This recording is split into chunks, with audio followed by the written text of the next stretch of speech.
I'm talking about more to make him emotionally weak for you, to the point that he has to react when he hears from you, to the point that his heart pumps when he hears from you, to the point that he can't be normal around you. All right, so that's where we want to get to the point, and that's the pantheon of what it is to be attractive. When you literally make a guy weak for you, when he gives everything to you, and he's willing to do almost anything for you. So let's get started. The first tactic that you could definitely use, and it's a very good introduction, is to feint weakness. It's feinting weakness.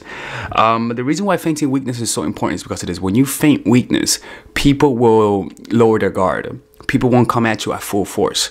People will leave themselves vulnerable for counterattacks. So when you feint weakness with a guy, what's the guy's gonna say?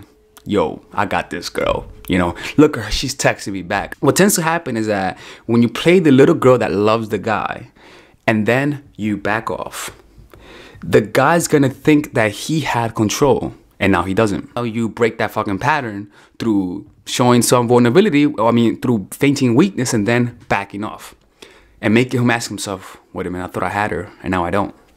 It's one thing feeling the control, enjoying the control of having an emotional control over a woman, and then being taken away. Creating space also doesn't really reveal who you really are. Like, he may know you, but because you're creating space, he may say to himself, man, he forgets how you really are. And because you're also unpredictable, sometimes you act differently. He doesn't know what to expect. He doesn't know whether you lost interest or whether you're just acting crazy. And he's gonna give you the benefit of the doubt because he likes you, because you provide him the validation that most women don't give if you compliment him on something that he's weak about. All right, and also the space makes him respect you because he hasn't figured you out. When people understand, okay, this is for a whole nother topic, but when people understand what you like and what you don't like, what you reward and what you punish, that's when you fucking control them. Okay, but in this case, creating the space, it makes him feel like he doesn't fully understand you, which is this: he doesn't know your boundaries. So he's like, oh man, like I don't know how to deal with this girl. Like, should I text her? Should I hit her up? Like, that's what guys feel, and that you feel that the same way with a guy. When you create space, he's not gonna know why you're making that space. If you don't give him too much of you, he's not going to base his assumptions as to why you're not hitting him up, why you creating that space. He's not going to he's not going to base it on fact, but he's gonna base it on his insecurity, on his fears. And mind you, whenever it's based on that, you usually think the worst case scenario. So he's gonna think, oh, I lost her. And because he feels like you lost her, suddenly your value is enhanced. You're more attractive in his eyes. And so by being that inconsistent, it makes him want to figure you out. And so you're already in his head. I mean, that's what you want to do. You first want to create a space in his head to create an infatuation. And the way to do that is through being weak and making him think you like him, being inconsistent and making him think you're fucking crazy, right? And the other one is being by insinuation. Okay, these are the other ways you could do this. But mind you, these tactics are preparing the mental and emotional playground so you can infiltrate it and make him weak. Okay, so that's why we're first planting the fundamentals. So the other way is through insinuation, again, to get in his head. And once you get in his head, I'm gonna show you how to manipulate once you're inside his head, because there's a certain way to do it. So insinuation is a subtle attack at his insecurity. Now, for example, you could touch me here, right, and it won't hurt. You go like that, right, it won't hurt, right? But let's say that there's a scar there. It's scar, right? Because it's a scar, I don't have to go like that to hurt you.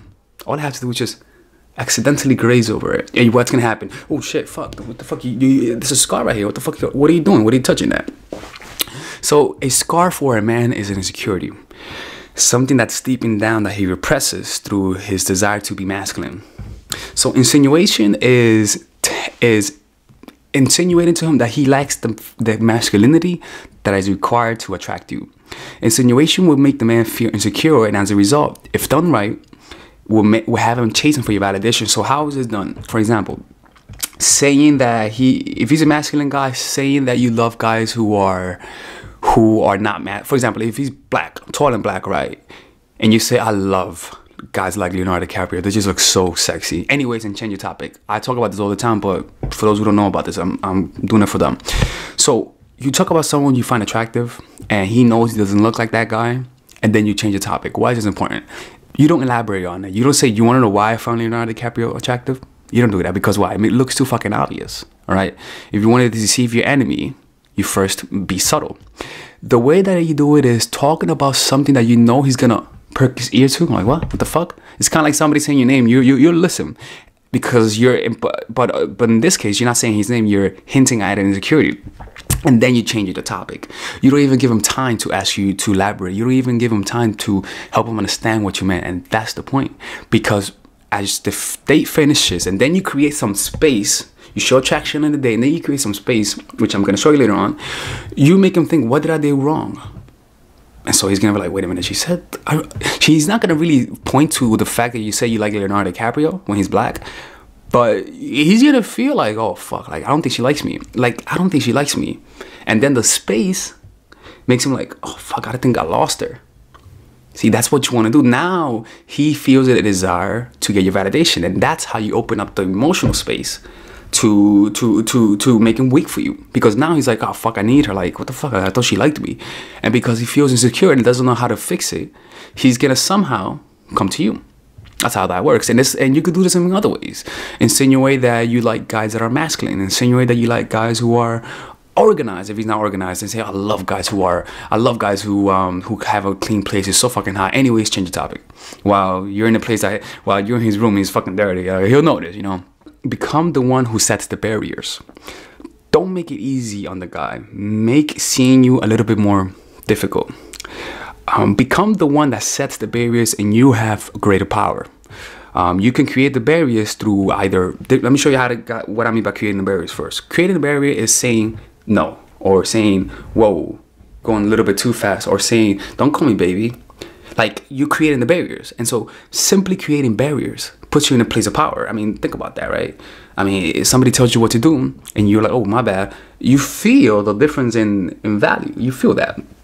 So if you feel like you're losing control, set the barriers. Tell them no.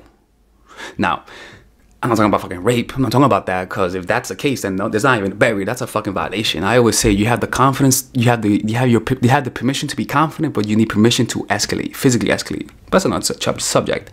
So set the barriers. For example, friend zoning him, saying, "Look, man, I like you. This was fun, but I think we should just be friends." All right, friends on the home, but at the same time, like saying, "Oh my God, I cannot resist you, but I think we gotta be friends. We just can't do nothing." That's a barrier, right? Another one is the preemptive breaking up with him, like saying, "Look, you know what? Like, I don't think we should see each other. I don't think this is working out. I'm not happy." Setting the barrier. Another one is like, for example, like when you know it's raining and there's a thunderstorm, tell them, "Hey, I'm alone. Come over and hang out." Intentionally ask him to hang out during difficult times. When you make him sacrifice himself, and you're creating that barrier, so he's like, damn, I want that pussy, or whatever he wants. I want the relationship. Well, I want that personality. Nobody ever says that, right? Damn, like, damn, girl, look at that personality walking by. I'll tap that personality. Nobody ever says that. But when you create those barriers, you make it hard on him. And if you make it hard on him, you make him work for you. And people value more what they work for as opposed to things that they don't work for. So intentionally having your friends over when he comes over, and making him be the one that strategizes as to how he's gonna get your friends to leave. You say intentionally, make him intentionally. How can I say, like, intentionally tell him that you can't hang out that day. You see, and intentionally tell him that you only hang out during the day that he's busy, something like that. But the whole point is that when you make it hard on him by setting those barriers and setting those hoops, you're gonna make him jump. And because he's gonna justify himself. He's like, damn, I'm doing all of this for this girl. What the fuck? And that justification makes him like you more. You see, because whenever you invest in someone through effort, emotional, physical, financial, you, in a way, you justify your worth to him. You'll say to himself, you know what, like, she must be worth it if I'm doing this for her. You see, and that's just how it is. Attraction is not based on reality. It's based on perception. You see, it's all based on perception, because we all have this veil of called our mind. You know, we see the world through a squinted gaze of a fog of emotions. When you make them crave, that's when you suddenly, like, that's when you attack. You see, you prepare the grounds and then attack. All right. So this is when you could do. And remember, it's all about perception. It's all about perception. It's not even about reality. You see, it's not even about reality. It's not in business. It's not about, in memetics. It's called the thing is memetics. It's not about the actual facts. It's more about the perception of the facts. That's what really matters. You see. Okay, so the other one, isolating from thoughts and worries. Everyone has weaknesses. Everyone has things that they're afraid of. All right. So when you isolate him from his thoughts and worries, it means that he's worried, and when he's out with you, he relaxes. You see, like you validate him, you make him feel good, you make him feel strong. And that mental isolation from his problems is going to enhance your perception.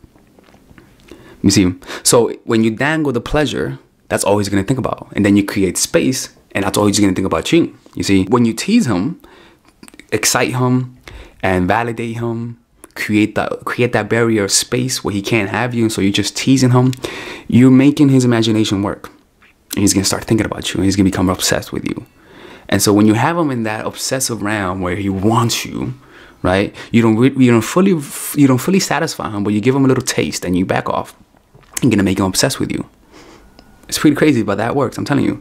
All right, ladies and gentlemen, if you guys ever want to learn how to use your feminine energy to influence people, learn how to use your masculine energy to become more assertive, and also learn how to blend both energies to improve your dating life, your spiritual life, honestly, your relationship life, your family life, your career life, this is the course for you. If I had to make a course for my nieces, I have two nieces, one is 19 and one is 15.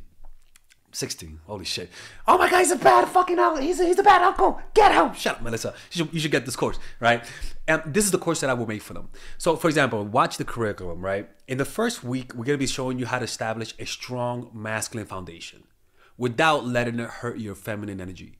This masculine foundation is a source of who you are, right? It's your bodyguard. Without this, whatever feminine energy you create will be destroyed by the outside, because your masculine is your shield. So we'll talk about goal setting. We'll talk about how to develop a serious attitude. We're going to be talking about how to use more logic, how to use more goal-oriented behavior. It's more how to be a man. Now the next one is how to embrace the feminine energy, right? This one would teach you about how to minimize excessive masculine traits, developing self-awareness, healing abundant feminine energy, regulating your emotion, mastering voice qualities and facial expressions, surrendering control, and allowing pain to be felt. This is honestly, this will supercharge, like Kaioken, your masculine energy. After that, we have femininity in the workplace, and how to be feminine in the workplace without letting people take advantage of you, and the nuances of how women on power should behave versus women who are subordinates in the workplace, and even the dress code. This is based on psychology, people. It's kind of insane. I'm actually excited about this one.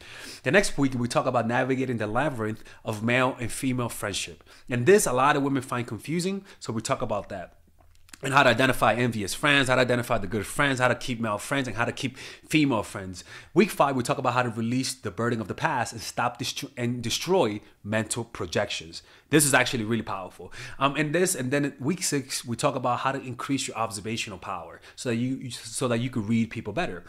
And we have a bunch of bonuses. The course starts at $99, and you guys can pre-order the course today at $69 before it goes out. If you're watching this, most likely I'm in the meditation retreat, so most likely I will be praying for all of you guys.